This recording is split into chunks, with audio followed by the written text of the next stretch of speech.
प्रिय दर्शकों नमस्कार। आपका हार्दिक स्वागत। हमारी सीरीज नक्षत्रों पर चल रही है। पहली वीडियो में मैंने आपको सभी नक्षत्रों और उनके स्वामी ग्रहों के बारे में बताया था। उसके पश्चात नेक्स्ट वीडियो में मैंने आपको यह भी बताया था कि एक राशि कितने नक्षत्रों से मिलकर बनती है। आज हम इस वीडियो में जन्म नक्षत्र के बारे में जानेंगे।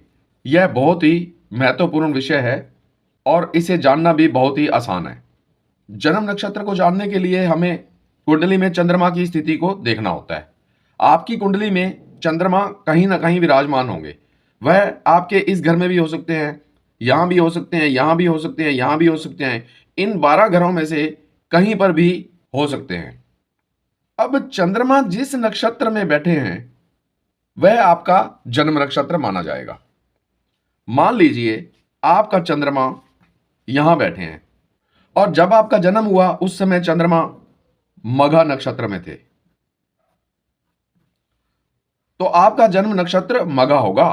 यदि ये चंद्रमा मघा नक्षत्र में ना होकर अश्विनी नक्षत्र में होते तो आपका नक्षत्र अश्विनी नक्षत्र होता। और मान लीजिए आपका चंद्रमा यहां नहीं बैठा, वह किसी अन्य घर में बैठा है। मान लीजिए चंद्रमा यहां बैठा है और यह चंद्रमा आपका उत्तराषाढ़ा में है,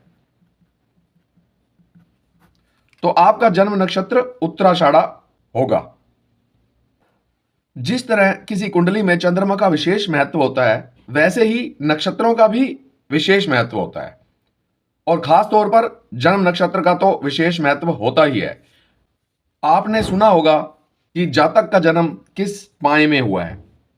क्या वह लोहे के पाए में है, क्या वह चांदी के पाए में है, क्या वह तांबे के पाए में है, तो वह सब चंद्रमा या नक्षत्रों की स्थिति को देखकर ही जानना होता है।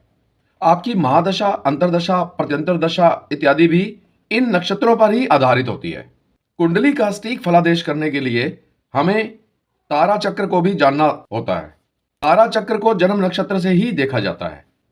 अब आपके मन में यह आ रहा होगा कि तारा चक्र क्या होता है। तारा चक्र के बारे में मैं एक अलग से वीडियो बनाकर आपको बताऊंगा।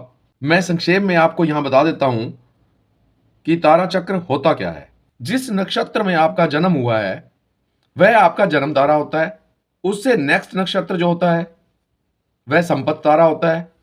उससे नेक्स्ट विपत तारा। इस तरह से 9 तारा होते हैं। वे सब जन्म नक्षत्र से ही जाने जा सकते हैं।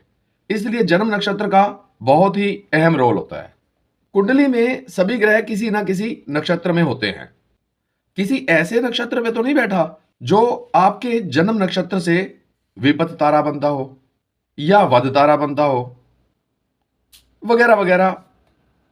इसकी मैं आपको जरूर एक वीडियो बनाकर समझाऊंगा।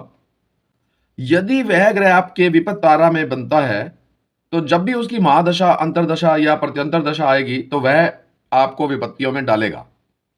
और यदि कुंडली में कोई ग्रह किसी ऐसे नक्षत्र में बैठा है जो जन्म नक्षत्र से संपत्ति तारा में होगा तो वह आपको संपत्ति अवश्य देगा।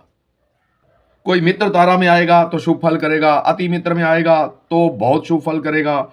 इस तरह से कुंडली विश्लेषण में जन्म नक्षत्र का बहुत ही महत्वपूर्ण स्थान होता है। अतः मैं अपने ज्योतिष प्रेमियों से यह आग्रह करूंगा कि जब भी किसी कुंडली का विश्लेषण करें तो उस समय जन्म नक्षत्र और तारा चक्र इत्यादि का और व्यक्ति विशेष के पाए के बारे में भी जरूर जान लें। और यदि कुंडली का सटीक फलादेश करना हो तो हमें ग्रहों और राशियों के अलावा इन नक्षत्रों को भी ध्यान में रख लेना चाहिए। और यदि आप नक्षत्रों को मद्देनजर रखते हुए फलादेश करेंगे तो वह आपका सटीक फलादेश होगा। सभी नक्षत्रों की अलग अलग एनर्जीज होती हैं और जो ग्रह जिस नक्षत्र में होता है वह हमें वैसी ही एनर्जी प्रोवाइड करवाता है। आपके मन में यह क्वेश्चन भी उठ रहा होगा कि कौन सा ग्रह कौन से नक्षत्र में है, तो यह सब कुंडली सॉफ्टवेयर में होता है। इसके लिए हमें ज्यादा कैलकुलेशन करने की जरूरत नहीं है। यदि कोई शुभ ग्रह कुंडली में कमजोर है तो उसकी ज्यादा एनर्जी के लिए हम व्यक्ति को रत्न पहना देते हैं ताकि उसके शुभ फल को बढ़ाया जा सके। लेकिन कई बार ऐसा देखा गया है कि जब व्यक्ति वह रत्न धारण करता है तो उस समय गोचर में उस ग्रह की स्थिति ठीक नहीं होती। वह उस समय विपत तारा में चल रहा होता है या वध तारा में चल रहा होता है और उस समय हम रत्न धारण कर लेते हैं। यदि ऐसा करते हैं तो वह हमारे लिए घातक का काम करता है। इसलिए हमें चाहिए कि जब भी हम रत्न धारण करें, उस समय हम सभी ग्रहों की गोचर की स्थिति को भी जान लें, ताकि हमें ग्रहों और नक्षत्रों के अच्छे फल मिल सके।